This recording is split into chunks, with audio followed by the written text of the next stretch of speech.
right.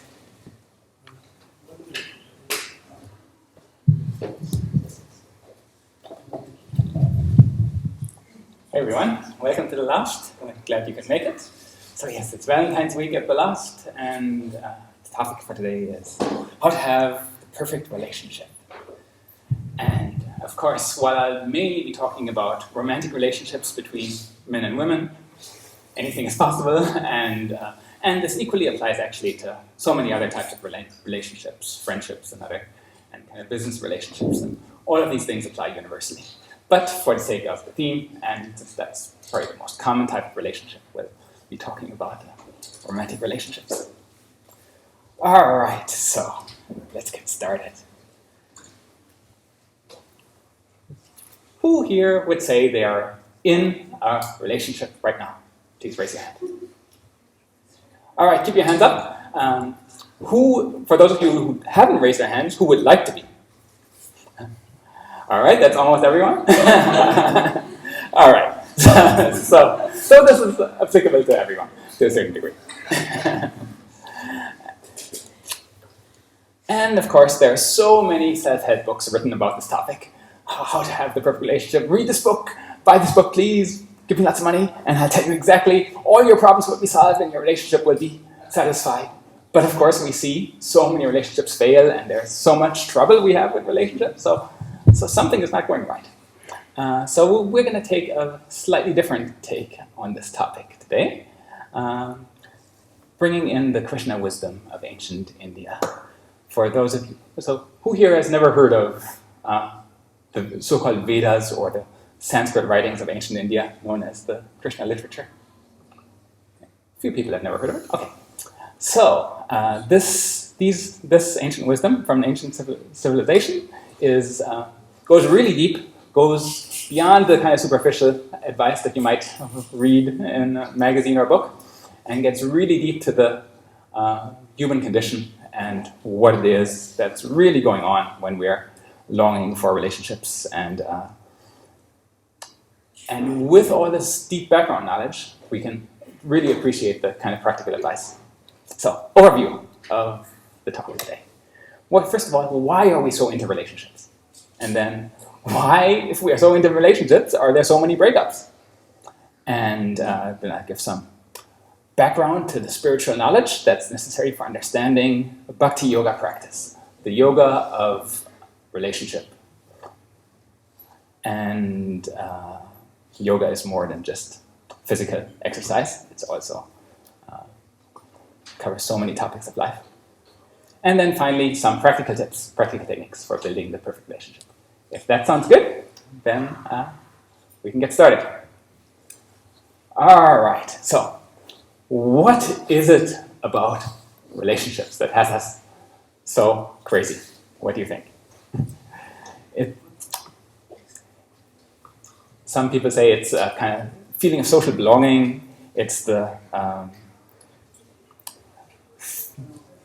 brain chemicals that get released when you're in a relationship. You're thinking, oh, it's also great.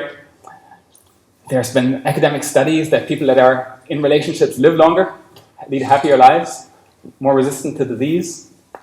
There's academic studies that looks at cultures across all of history and finds that the cultures that have the most stable, long-lasting relationships tend to be the longest-lasting cultures, longest-lasting civilizations. And any civilization where relationships are very fragile, where relationships are always breaking down, they found within 5 generations that civilization is finished, is destroyed, and taken over by something else. And civilizations that have the longest-lasting, steadiest relationships also tend to have the most social projects, the most engineering achievements, the most advanced societies in general in history are the ones with long-lasting relationships. So, both individually and collectively, relationships seem to be something that's really important. So it's important we get this right. So here's an example of someone longing for having a relationship. He is in one already. Yeah. Which one? Yeah. Okay, I was going to ask, okay, who are these two people? You know, obviously. Okay, someone else. Who are these two people? Who's the person on the left? More well known. Okay, say it. Elon Musk. Elon Musk, yes. Founder of Tesla and SpaceX and so many other companies. Billionaire entrepreneur. But who's the person on the right? Is it that Japanese guy that wanted to go to the moon? Yes, exactly. His name is Yusaka Maezawa. He's a Japanese billionaire, founder of the most prominent Japanese e-commerce site, kind of the Amazon of Japan, called ZozoTown.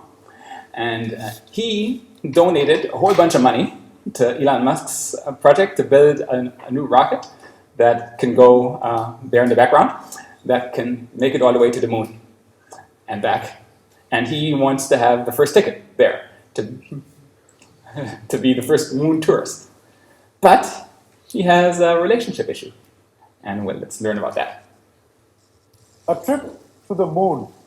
It's a flight of fancy for many dreamers down here on Earth. But one lonely billionaire headed there is now looking for a soulmate who'll go with him. He's Japanese fashion tycoon and art fan Yusaku Maezawa. In 2023, he's scheduled to be the first private passenger to make a lunar trip with SpaceX, the company founded by tech entrepreneur Elon Musk. The mind boggles. DW reporter Michelle Stockman has been doing some investigating. She joins me now in the studio. Michelle, welcome. We're going to have a lot of fun with this chat. Yes. Who is Yusaka Maezawa? Well, he's just a lonely guy approaching middle age, looking for love, who happens to be an eccentric billionaire. So, he got his start in the music business, actually. He was an indie musician, and then he decided, I'm not going to go to college. He followed his American girlfriend to California, and there he got into rock and art. He came back to Japan.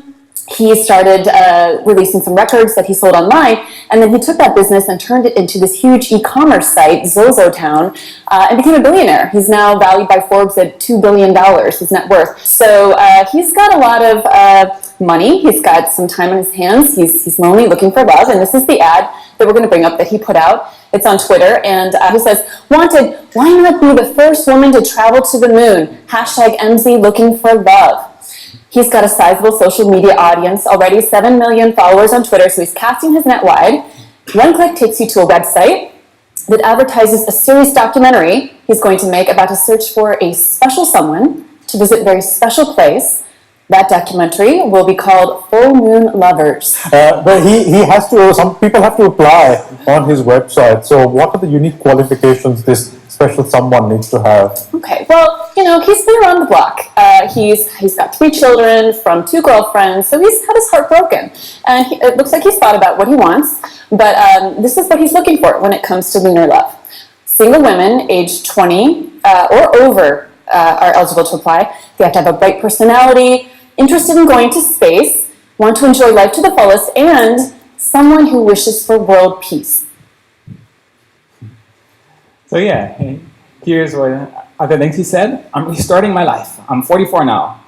As feelings of loneliness and emptiness slowly begin to surge upon me, there's one thing I think about: continuing to love one woman. Apply. So the ladies here, hypothetically, who would apply? No, okay, you don't. Some guys want to apply even. You don't have to raise your hand. But it's, people have described it as incredibly sweet and kind of creepy at the same time. so eventually, because he got some hate for this, he canceled the whole thing. But he's still going to the moon.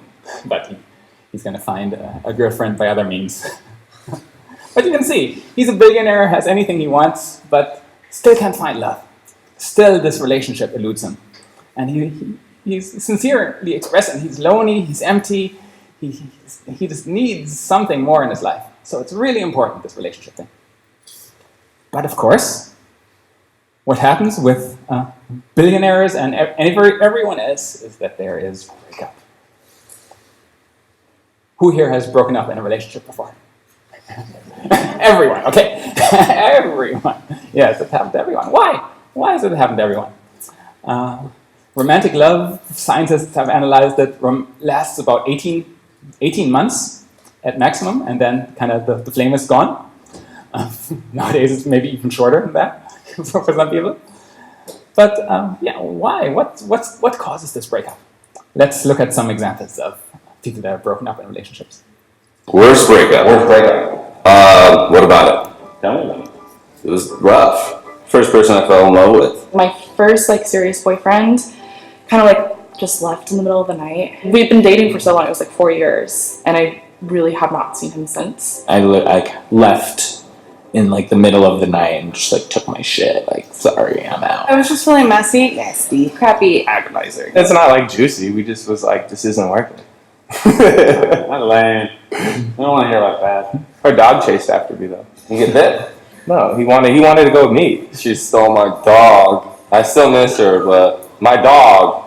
She was batshit bananas. She kicked me in the face. He was like, I'm gonna go try heroin. He slept with my manager, and then he slept with my coworker, and then a year later, him and my coworker got married. And that's when I decided to quit. I care about myself and my feelings enough to not stay with a person that is not serving me. I was a real dick. I chose the school over being with her. I realized I was gay, and I made the whole thing about me and didn't even consider that he had been in this relationship for 2 years and was like very much in love with me. I had all these chances to do the right thing, and I didn't. I was very much like the bad guy. It's like probably the only thing in my life that I like truly regret. I didn't like his dog. I actually don't like dogs. I tried to make it work, but I didn't like his dog, so I broke up with him. Zach Warner, you're a piece of trash. I reacted in a way that later caused me a little bit of shame, you know, being vindictive and vengeful and just wanting him to feel the pain that was caused to me. I threw a burrito. And I'm like, but why don't you love me? So yeah, dogs big problem. Make sure you like your partner's dog before you get in a relationship. But now serious, most of the problems are like, the thing that you hear a lot throughout all that, it's like me, them, me. So it's, let's explore that. Let's think about what to do. So what do people do? What things do people, what coping mechanisms do we have for this breakup? One is this one, feeling down. Well, you're not this guy. See, feeling better. So you think, oh, other people have it worse. Other things that some men, after nasty divorce, they start their own movement called the MGTOW movement. Anyone heard of these? Yeah, some people. Men going their own way. Remember, love is a lie. Marriage is a scam. Children are a trap, and society is your enemy. These people have peace, quiet, freedom, calm. By yourself. No relationship ever again. So these men are burnt out with relationships. Too many bad relationships, and they're like, I've had it, going my own way. Lots of men eventually join this kind of movement. Other approaches, more kind of ancient yoga approaches, is something called Sayujya Mukti, which many monks are striving for. Here's an example describing this from the spiritual text, Srimad Bhagavatam. One should properly place the fire in one's own self, in his own self, and in this way give up the bodily affinity, by which one thinks the body to be oneself or one's own. One should gradually merge the material body into the 5 states of matter: liquid, solid, liquid, radiant, gaseous, and space. So, for one, you can appreciate the intricate scientific knowledge in the Krishna writings, describing how through meditation, you dissolve your body gradually from a solid state to a liquid state, into a on fire state, into a gaseous state, into empty space. So your body gradually disappears and you merge with the great white light and you become nothing. Relationship problem solved because you don't exist. Which, this is not the recommended process, but it is a process, and for people that are into this kind of thing, you're welcome to try this. And some monks who choose to follow this path do achieve this goal. But it's kind of hard. You have to meditate for awfully long time. Most people can't do it. And it's kind of temporary too, because it's not an ultimate solution to the problem of relationships. What is the problem? seems to be this thing that you could call selfishness, thinking of yourself first. So before we get into that some more, let's jump into the spiritual knowledge of ancient India.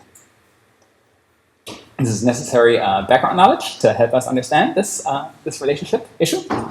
And as I'm explaining this, I'll give a series of analogies that help us. Analogies help bridge you from something familiar to something unknown. So most people don't fully understand the Krishna knowledge, but by way of the analogy, you can kind of get some glimpse of understanding. So first of all, who here has recently traveled in one of these? Yeah. A couple of people. Hopefully not to China. Yeah. So these machines are very valuable. Cost between $200 million and $400 million. Have 6 million moving parts. This is the cockpit of a Boeing 787 Dreamliner. So who would travel in this particular airplane?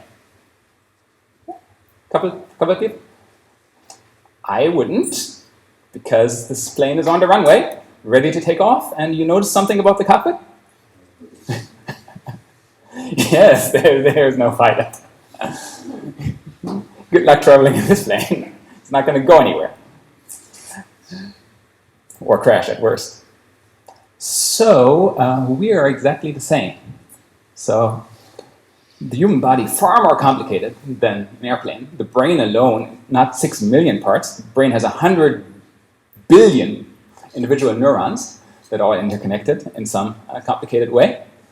And you can describe, the Krishna knowledge describes this whole arrangement as we are surrounded by a super complicated machine, much more complicated than an airplane, called the body, which encloses this subtle machine called the mind that's like the controls in the airplane, super complicated controls that a skilled pilot manipulates to fly the plane. And we are the self, or the consciousness, who is the pilot of the whole contraption. So the body is the plane, the mind are the controls, and the pilot is the self, the consciousness. So when we're having relationships, we need to try and understand what we're having a relationship with, what part of the self. With that in mind, suppose someone gave you a gift like this, gift of some shoes. So you get this gift, someone gives it to you, here you go. And what's your reaction? Is your reaction like that? Your reaction like, I'm so happy, all my desires are met, I'm so satisfied, this fulfills me. My life is complete, these shoes are so awesome. I am so happy, yay, woo! That your reaction? Yeah. Who goes, yes, perfect gift. I'm happy for the rest of my life. No shoe fans here. So why do we think that a relationship based on the body will do the same thing? If we connect by connecting something to our body, having a material relationship, or even your mind. Some people have kind of mental relationships where they don't really care about the person's body but are attracted to their personality and mind. Even that doesn't get to the core, that doesn't get to the real self. And so how do you think that's going to satisfy you if you're not satisfied with the shoe? Otherwise, you could buy shoes, you could buy cars, you could buy whatever, and it would make you happy. You can hook up with a partner and have some material relationship on the basis of the body, but it's not going to make you happy any more than the shoe was. What's recommended in the Krishna writings is that instead we connect on the level of the self, the level of the consciousness. But to do that, we need to break through these layers of body and mind, which is not really that possible or that easy to do on your own power. So that's where Krishna comes in this Krishna consciousness that we're talking about. Krishna acts as a bridge to allow us to connect at the level of the self, at the level of the consciousness. That's what the science of yoga, known as Bhakti Yoga, the yoga of love or the yoga of relationship, that's what it's all about. And that's what we're doing here every day in Krishna consciousness. Okay, so you might ask, well, what is this Krishna thing that somehow connects you at a level of consciousness? Well, Krishna is three things at once. One, we talked about this earlier, the Brahman, the great white light. Brahman means effulgence, the oneness, the thing that is everything and nothing, if you want to say it. It's the great oneness that you merge to, that's everything is one, everything is the white light, and so on. Krishna is also something known as the Paramatma, the super soul, or connectedness. Everything in the universe is connected via this Paramatma aspect of Krishna, where all people are connected to each other. You have a global consciousness. There's experiments where many people meditating together can change world events, can change random number generators, can influence so much in reality. And every atom in the universe is connected to everyone else. That's how you can do. People can use their minds to manipulate matter in various ways. So everything is connected via the super soul or Paramatma energy of Krishna. With me so far? And then there is another third aspect of Krishna known as Bhagavan or opulence, who is an adorable boy playing with his friends. And you're like, most of you are probably like, I was with you at the first two, but, huh? What? Okay, great white light, yeah, know about that. Everyone's connected, yeah, sure. Got it. Adorable boy playing with his friends, what? And you think, okay, you're this supremely powerful being that's connected, that's all-pervading, connecting everything. What do you do with your life when you're just having fun? You're a kid playing. No worries. Complete freedom and fun. You can do whatever you want. You manifest as this form and play with your friends for eternity. And in that way, attract all the people to you who can have various relationships with you on that personal level.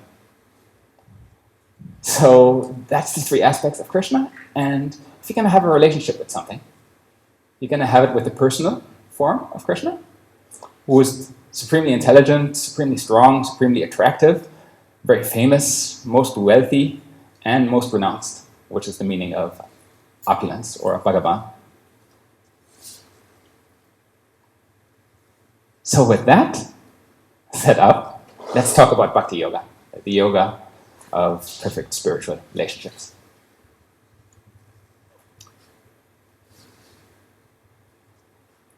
And this Bhakti Yoga is Krishna consciousness, the thing that we're practicing here, and it's very much a precise spiritual practice that you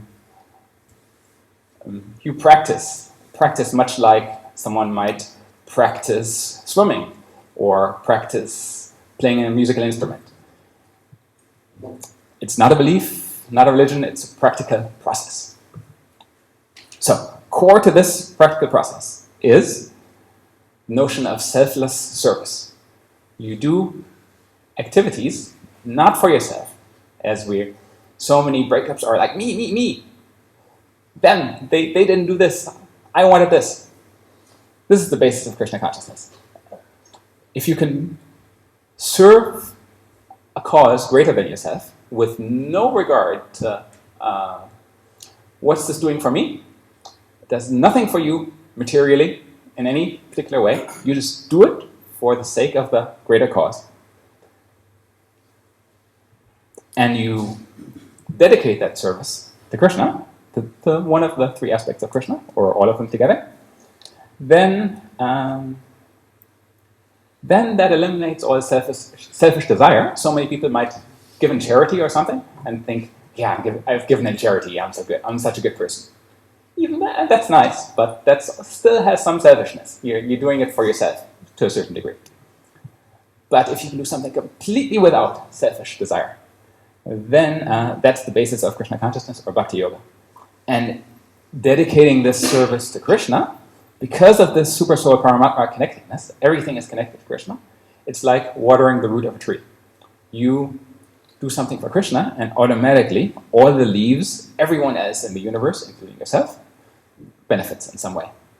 And you find this is, you don't have to believe this or anything. It's something that anyone that's practiced any amount of Krishna consciousness has experienced in their life. You can, like, some people help out and do the dishes or help out chopping vegetables here. And most people I talk to tell me, I don't know why, but I'm like doing the dishes and I'm like the happiest I've ever been doing dishes in my life. Why? Because you're not doing it for yourself. There's no selfish motivation. You're doing it only for Krishna. And that produces so much happiness. And you're like, why? This makes no sense. This happened to me too. When I first started this Krishna consciousness 20 years ago, I was like, I'm so happy. I have no idea why. There's no reason why I should be so happy. But I'm like the happiest I've been in my life. I don't know why. And then there's some practitioners of this science explain to me, well, you're watering the root of the tree. You're one of the leaves, and rather than trying to selfishly make yourself happy, you're indirectly making yourself happy by practicing Krishna consciousness, by taking advantage of the Paramatma aspect of Krishna, connecting everything. And the reason this works is, sorry guys, but we all are something called Prakriti. We all are, spiritually speaking, women. Sorry. You thought you were macho or something? No. Well, what this means is that we are fundamentally getting our happiness indirectly, meaning by making someone else happy. That's how we get our happiness. We don't get happiness selfishly, directly. We get happiness as a side effect by pleasing others. And ultimately everyone feels that way. And people that try to be happy by being really selfish and greedy, this doesn't work. No one can get happiness that way. So that's why we're all spiritually women. And you might say, okay, so do I have the perfect relationship? Personally, I've been married to my wife for 10 years now, and it's still a work in progress, definitely.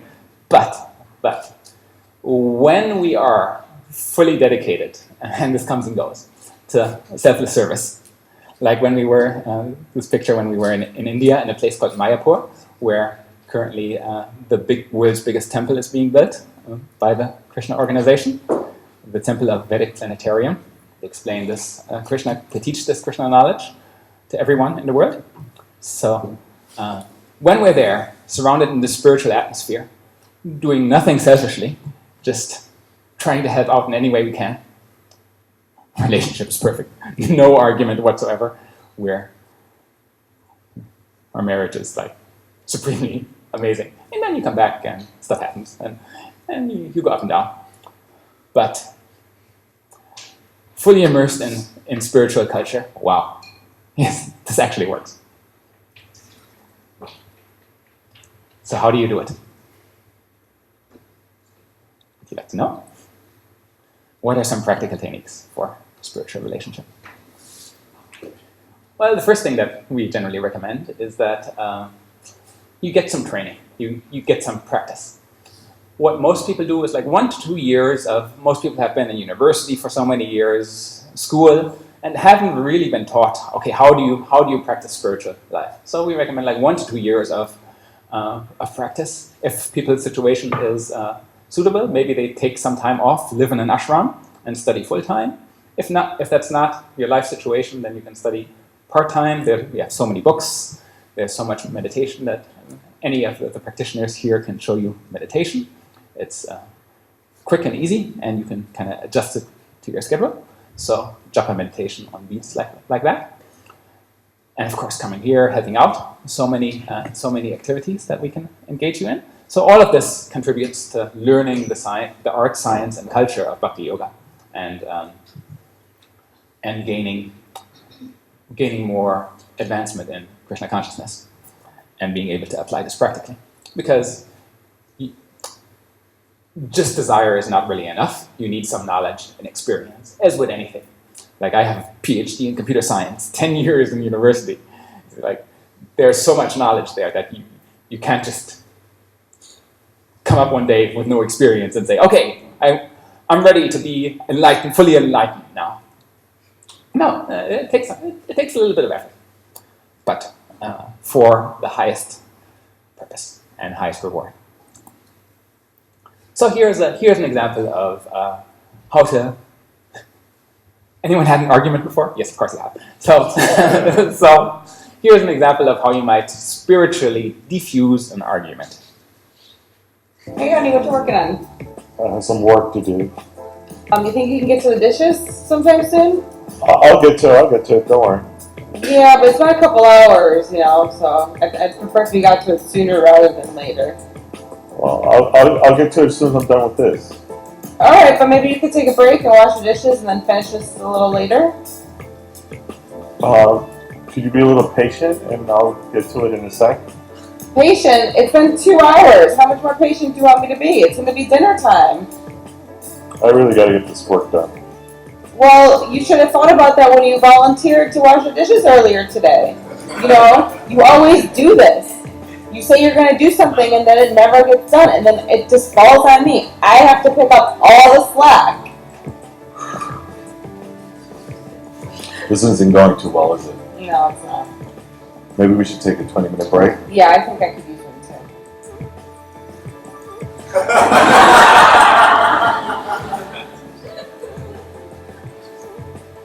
Hey, honey. Hey, honey. You talk? Yeah, I'm feeling a little better. I'm sorry I didn't wash the dishes. It's okay. So yeah, it's a bit corny, but yeah, taking the break, doing some meditation, clearing your mind, not reacting emotionally, and with a fresh approach, making I statements instead of accusing, and remembering that you're there to serve each other. It really works. So there's this Gandhi quote where keep your values positive because your values become your destiny. Well, so one really important thing in this whole process is that when you're selecting your partners, when you're considering who you're going to have a relationship with, the most important thing is that you're aligned on values. If two people share the same values, the same things are important in life to them, then if you're aligned in purpose, you can be aligned in relationship as well. It's really hard to have a spiritually perfect relationship with someone that just doesn't care about having a spiritually perfect relationship. It's very one-sided. But if both people are trying to do the same thing, then you have something good going for you. I'll give you a personal example. Long time ago, I liked this girl. Her name was Sabrina. This was a long time ago. Over 20 years. So yeah, she was pretty and everything. But one day, I walked out and I saw her smoking, and I was like, ugh, you're smoking? What's wrong with you? And she was like, well, something to do. I was like, ugh. And instantly wanted nothing more to do with her. Because one of my values is cleanliness inside and out. So I want nothing to do with a girl who smokes, for example. Other Krishna values are compassion, which means that's why we're vegetarian. We have compassion for our animals. We don't want to kill them. Others are sacrifice, sacrificing something for a higher purpose, and truthfulness, speaking beneficial things that are true. So values like that: compassion, cleanliness, sacrifice, truthfulness, and other values help kind of select and filter and decide who you want to have a relationship with, if it's worth it. And then, once you're in a relationship, there's spiritual exchanges of goodwill that you can practice. Such as saying what's on your mind, saying, oh, nicely explaining what's on your mind, and asking the other person what's on their mind. And giving spiritualized food. There's a special ritual you can do to spiritualize your food, remove the bad karma, but also make it taste better because it's connected to the Krishna, to the Paramatma. And you can receive that food, as all of you will soon, and you can also cook that food for other people. And offering gifts and receiving gifts, appreciating them. Spiritualized food is also very important because the consciousness of the people that are cooking the food transmits to the person that eats the food. So if you eat at like McDonald's or something, you not only are you getting all kinds of horrible karma from the animals that were killed, but also you're receiving the bad consciousness of the people working there who really hate their life. And that kind of boredom, hate, anger comes to you as you're eating. So you get a kind of double dose of negativity there. And gifts breaks down into 5 different types of gifts depending on the appropriate situation. Kind of touch, appropriate touch, physical gifts, words of thanks and words of appreciation, acts, physical acts of service, and time, spending time with someone, spending quality time with people. So if you're doing all these things, and then generally you're building up such a mutual appreciation for each other, and you're doing it for no other reason than seeing the other person, connecting on the level of the consciousness, connecting on the level of the self, and the selfish motivation goes away, and you're giving so much mutually for the same reason, because you're aligned on values, that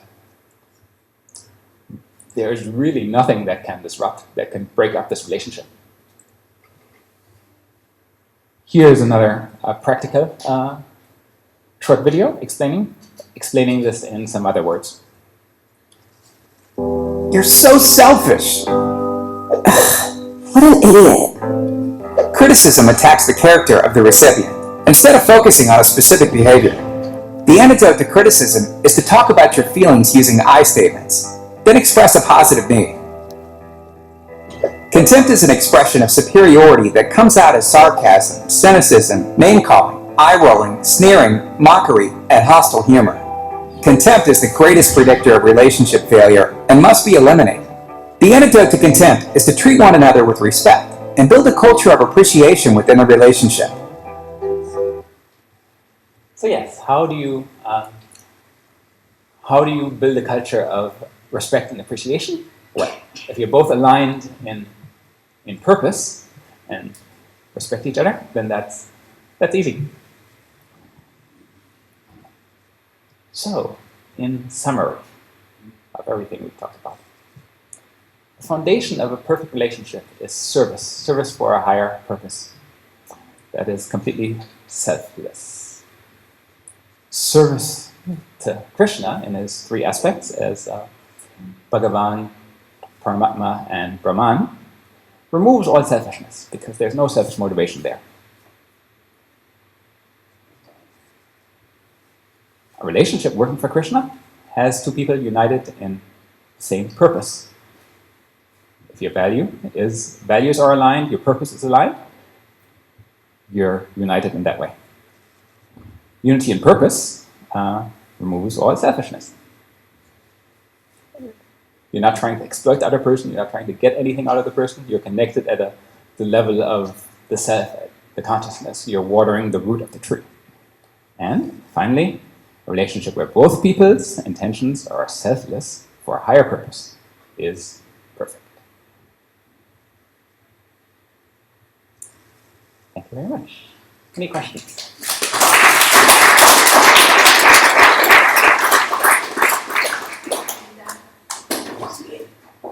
Can you bring up the lights for some questions?